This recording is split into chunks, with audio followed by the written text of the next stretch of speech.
বলাই সাপুই একটা স্বপ্ন দেখে খুবই চিন্তায় পড়ে গেছিল। স্বপ্নটা এমন যে কাউকে বিশ্বাস করে বলতেও পারছে না, অথচ নিজেও তার কোনো অর্থ খুঁজে পাচ্ছে না। সত্যি অদ্ভুত ছিল সেই স্বপ্ন। প্রথম দিন স্বপ্ন দেখে মাঝরাতেই ঘুম ভেঙে গিয়েছিল তার। সারা রাত আর ঘুমোতে পারেনি। একজন মুসলমান ফকির, লম্বা আলখাল্লা পরা, মুখ ভর্তি লম্বা সাদা দাড়ি, দুই চোখে সুরমা বোলানো, হাসতে হাসতে তার দিকে এক ঝলক তাকিয়ে জঙ্গলের দিকে চলে যান। স্বপ্নের মধ্যে একরকম আতরের গন্ধ পেয়েছিল বলাই। ফকির সাহেব চলে যাওয়ার পরে বলাই দেখতে পায় তার সামনে মস্ত বড় এক ঘোড়া মোহর। আলো পড়ে উপরের মোহরগুলি ঝকঝক করে জ্বলছে। প্রথম দিনে স্বপ্নটা ছিল এই রকম, সাধারণ স্বপ্নের মতোই একটা স্বপ্ন, কিন্তু বলাই সাধারণ ভাবতে পারেনি। পাড়ার একেবারে শেষ মাথায় একটা ছোট্ট পুকুরের পাড়ে ওদের বাড়িটা। বৃদ্ধ বাবার কাছে শুনেছিল এককালে এদিকটা ছিল গোরস্থান। এখনো পুকুরের ওধারে দুটো দেওয়াল ঘেরা কবরস্থান রয়েছে।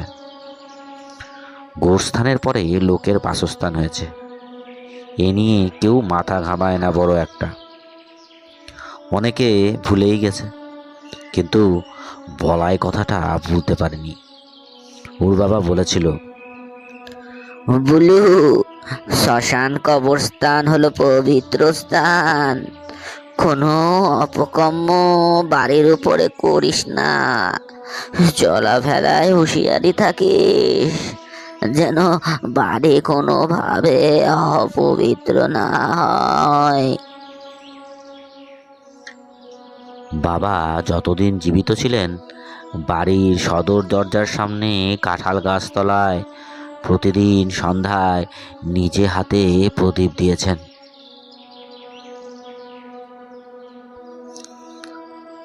বাবার মৃত্যুর পর বলায়ও সেই রীতি বজায় রেখেছে। তার বউ প্রতি সন্ধ্যায় নিয়ম করে সেই কাঁঠাল গাছতলায় প্রদীপ দিচ্ছে। বাড়িঘর যথাসাধ্য সবসময় পরিষ্কার পরিচ্ছন্ন রাখা হয়। ওরা যে কবরস্থানের জমিতে বাস করছে এই কথাটা ছেলেবেলা থেকেই বলাইয়ের মনে গেঁথে গিয়েছিল। সেই কারণে স্বপ্নে এমন স্পষ্টভাবে একজন ফকির সাহেবকে দেখে তার কেমন খটকা লাগে। এমন স্বপ্ন আগে কখনো দেখেনি।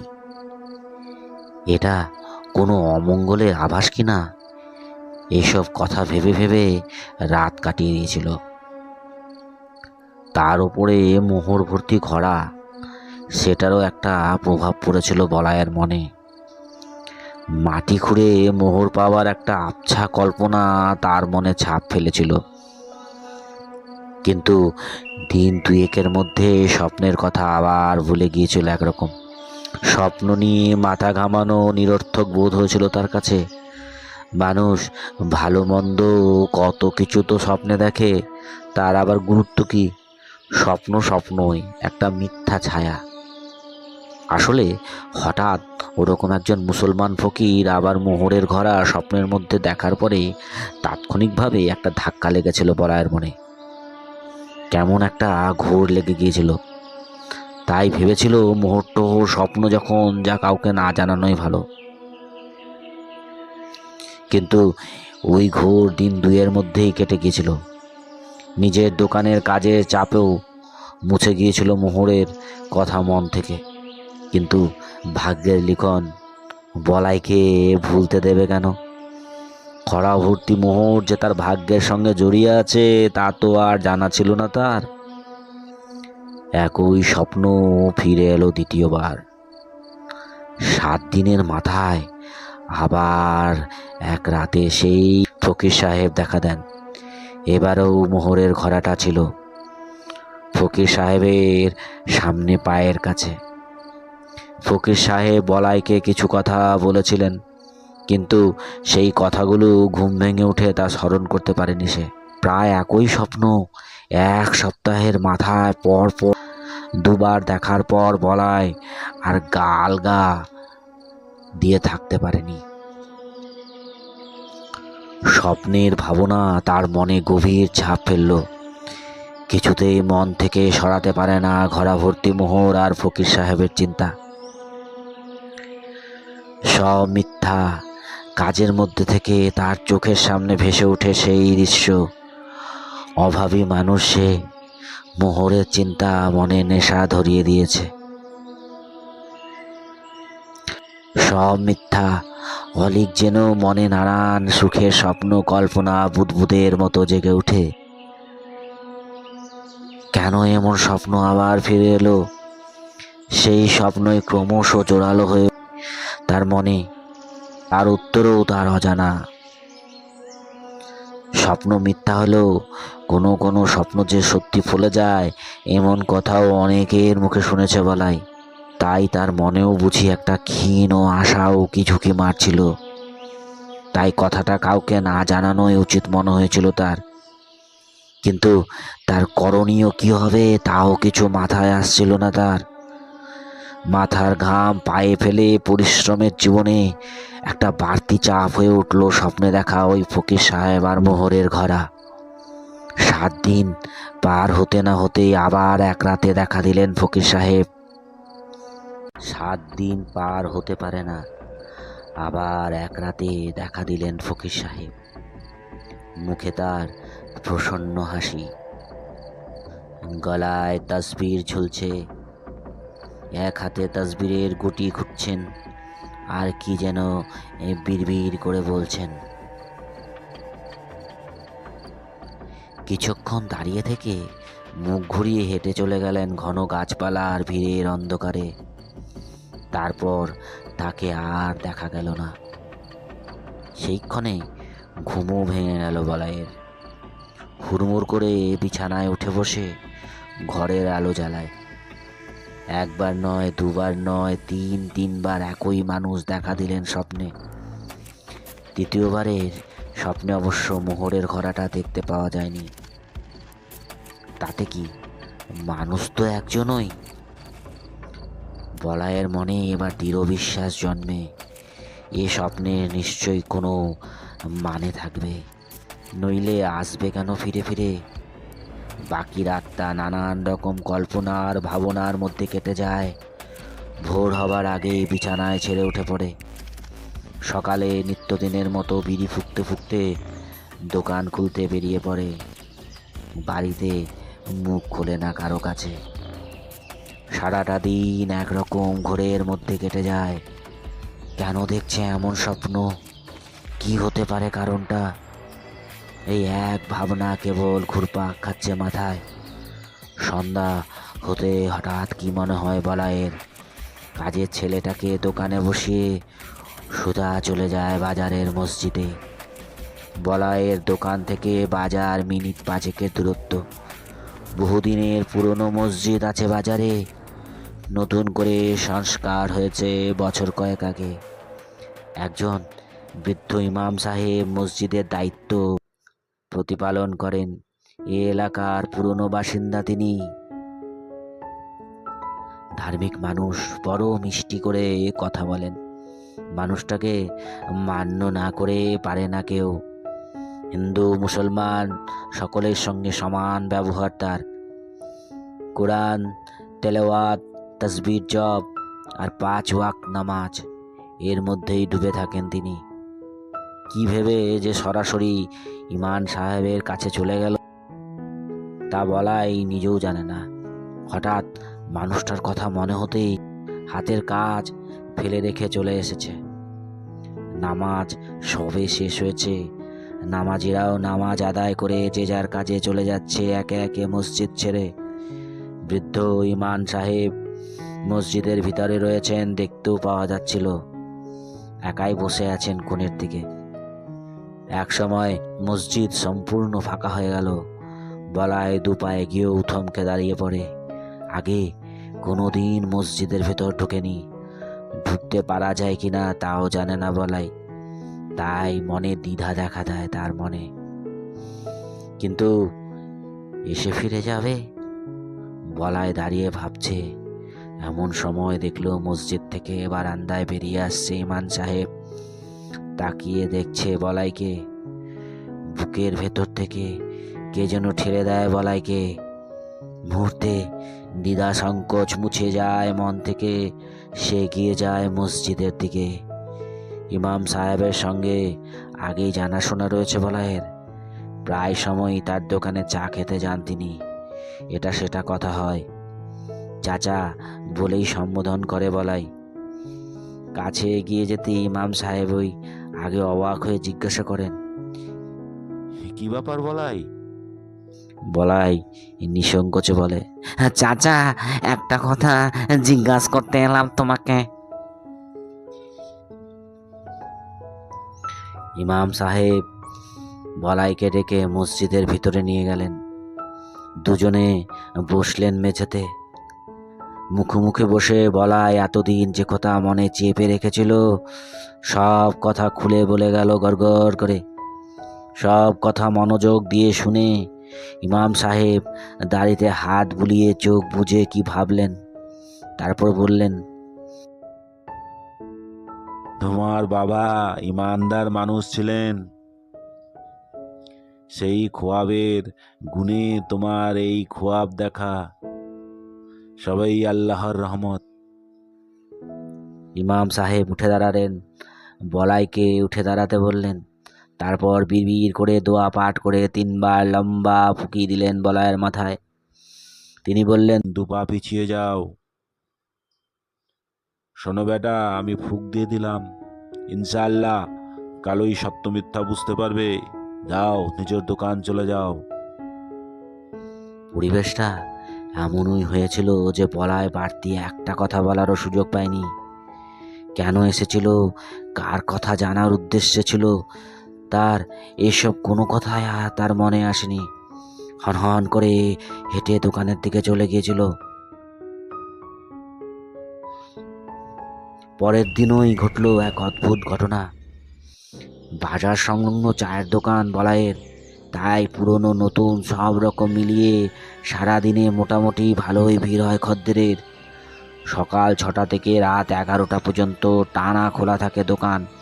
কাজের ছেলেটা দুপুরে খেতে গিয়ে বাড়ি থেকে মনিবের জন্য নিয়ম করে ভাতা নিয়ে আসে টিফিন ক্যারিয়ার করে। বলাইয়ের বাড়ি যাবার দরকার হয় না।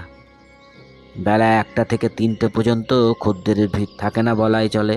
ওই সময়টা দেওয়ালে ঠেস দিয়ে বসে বসেই খানিকটা ঝিমিয়ে নেয় বলাই। ছেলেটা বেঞ্চির উপর লম্বা হয়ে ঘুমায়। কচ্ছিত দোকানে খদ্দের ঢুকলে বলাই নিজেই সামাল দেয়। ছেলেটাকে আর বিরক্ত করে না সে। সেদিন দুপুরের দিকে একজনই মাত্র খদ্দেরের দেখা পাওয়া গেল। একজন ভবঘুরে ফকির সাহেব ঘরে ঢুকে বললেন, এক কাপ চা পিলাও দেখি বাপধন। ঝিমুনি ছেড়ে উঠে বলাই অল্প সময়ের মধ্যেই চা তৈরি করে নিয়ে আসে। কাপটা টেবিলে রাখতে গিয়ে হঠাৎ হাত কেঁপে যায় বলাইয়ের। ফকির সাহেবের মুখের দিকে তাকিয়ে সারা শরীর রোমাঞ্চিত হয় তার। এই কাকে দেখছে সে? স্বপ্নে দেখা ফকির সাহেবকে চিনতে এক মুহূর্ত দেরি হয় না বলাইয়ের। হাতের চা নামিয়ে রেখে অবাক বিস্ময়ে তাকিয়ে থাকে অচেনা মানুষটার দিকে। মুখে কথা সরে না। ফকির সাহেব সবই লক্ষ্য করলেন। তিনি নিঃশব্দে চায়ে চুমুক দিচ্ছেন, দৃষ্টি রাস্তার দিকে, কিন্তু হাসছেন মৃদু মৃদু। বলায় যেন নিজের চোখকে বিশ্বাস করতে পারে না। হুবহু সেই মানুষ, এতটুকুও গড়মিল নেই কোথাও। স্বপ্নে দেখা মানুষটার উপস্থিত হয়েছে তার সামনে। এমন প্রকাশ্য দিবালোকে বলাইয়ের বিস্ময়ের ঘোর আর কি সহজে কাটতে চায়? ফকির সাহেবের কাপের চা নিঃশেষ না হওয়া পর্যন্ত সময়াহত বলাই বোকা হয়ে দাঁড়িয়ে থাকে। এক সময় বলাইয়ের দিকে ফিরে তাকান ফকির সাহেব। লম্বা দাড়ির ফাঁকে হাসতে হাসতে নরম সুরে বলেন, কি দেখছিস বেটা, চিনতে পেরেছিস আমাকে? বলাই রোমাঞ্চিত, কি বলবে বুঝতে পারে না। সে শুধু অবাক হয়ে চেয়ে থাকে। ফকির সাহেব তার কাঁধের ঝোলার ভিতর হাত ঢুকিয়ে কয়েকটা খুচরো পয়সা বার করে আনলেন। চায়ের দাম বাবদ একটা আধুলি নিয়ে বাড়িয়ে দিলেন বলাইয়ের দিকে। উজ্জ্বল চোখ মানুষটার, মুখে মধুর হাসি। নে বেটা, তোর চায়ের দাম। বলেন ফকির সাহেব। এতক্ষণে কথা ফোটে বলাইয়ের মুখে। বুকের কাছে দুহাত জোর করে সে বলে ওঠে, তোমার চায়ের দাম দিতে হবে না। তুমি কে ফকির বাবা? তুমি? বুক মোচড়ানো একটা আবেগ মুখের কথা আটকে দেয় বলাইয়ের। ফকির সাহেব মধুর হেসে বলেন, চিনতে পেরেছিস তাহলে? শোন বেটা, কাঁঠাল গাছের নিচে যেখানে চেরাগ জ্বালিস সেখানে মাটি খুঁড়ে পেয়ে যাবি তাকে। আর শোন, সাজবেলার চেরাগটা জ্বালাতে ভুল করিস না কখনো।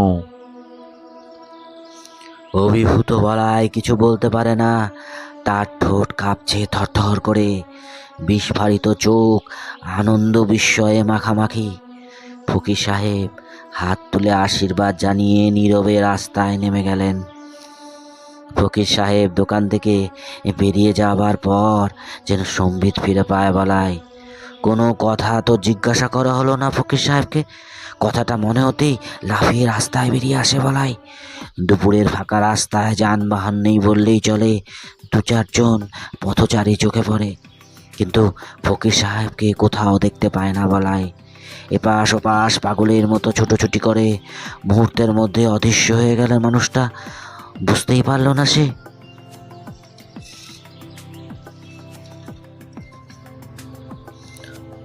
হতভম্ব হয়ে দাঁড়িয়ে থাকে কিছুক্ষণ রাস্তার উপর। তারপর কি মনে হতে হনহন করে রওনা হয় মসজিদের দিকে। ইমাম সাহেব যেন তার জন্যই অপেক্ষা করছিলেন। বলাইকে দেখা মাত্র ওই জিজ্ঞাসা করলেন, কেউ এসেছিল বলাই? কথা বলতে গিয়ে গলা কেঁপে ওঠে বলাইয়ের। এক অনিবার্জনীয় আনন্দে সে তার নিজেকে ধরে রাখতে পারে না। হাউ হাউ করে কেঁদে উঠে বলাই। বলে কোনো রকমে বলে, এসেছিল চাচা, এই মাত্র দোকান থেকে বেরিয়ে গেলেন, তাকে খুঁজে পেলাম না কোথাও। ইমাম সাহেব মুহূর্তের মধ্যে কেমন গম্ভীর হয়ে গেলেন। বলাইয়ের দিকে তাকিয়ে বললেন, কোথাও তাকে পাওয়া যাবে না। তুমি মহাভাগ্যবান। হযরত গফুর ফকিরের ছোঁয়া পেয়েছিস বেটা। তিনি নিজে এসে তোকে দোয়া কবুল করে গেলেন। বলাই তারপর সব কথা ইমাম সাহেবকে জানালো। শুনে তিনি বললেন, এই যে মসজিদ দেখছিস, 100 বছর আগে এই মসজিদে নিজে দাঁড়িয়ে থেকে তৈরি করিয়েছিলেন তিনি। মসজিদের বাগানেই রয়েছে তার মাজার। একদিন সিন্নি মানত করিস সেখানে। যা বাড়ি যা বেটা, তিনি যেমন বলে গেছেন তাই করবে, কাউকে কিছু বলার দরকার নেই। বলাই হেঁট হয়ে ইমাম সাহেবের পদধূলি মাথায় নেয়। মনে মনে ঈশ্বরকে স্মরণ করে। ঘটনা এখানেই শেষ হয়নি, বাকি অংশটুকু কেউ জানে না, একমাত্র ইমাম সাহেব ছাড়া। এই ঘটনা 10 বছর আগেকার। বলাইয়ের রুজি রোজগারের একমাত্র ভরসা ছিল পৈতৃক সূত্রে পাওয়া রেলধারের ছোট্ট একটা চায়ের স্টল। বিধবা মা আর 3টে ভাই বোনকে নিয়ে থাকতো টালির চাল আর খাপড়ার ভাড়া ঘরে। কায় ক্লেশে সামান্য রোজগারে দিন কাটতো তাদের। আর এখন জান্নাতবাসী হযরত গফুর ফকিরের দেওয়া মোহরের ঘর আর দৌলতে 10 বছরের মধ্যে বলাইয়ের দোতলা নিজস্ব সুন্দর বাড়ি হয়েছে। আদি চায়ের দোকানটাও আকর্ষণীয় বৃদ্ধি ঘটেছে। তাছাড়া নতুন 2টি ব্যবসা, তার 30 জন কর্মচারী খাটছে। পেছনের কথা গোপন করলেও বলাই গফুর ফকিরের প্রতি শ্রদ্ধা ও কৃতজ্ঞতা জানাবার জন্য প্রতি বছর ফকিরের নামে প্রতি বছর রোষার মাসে 30 দিন দরিদ্র মানুষকে মুক্ত হস্তে দান করে।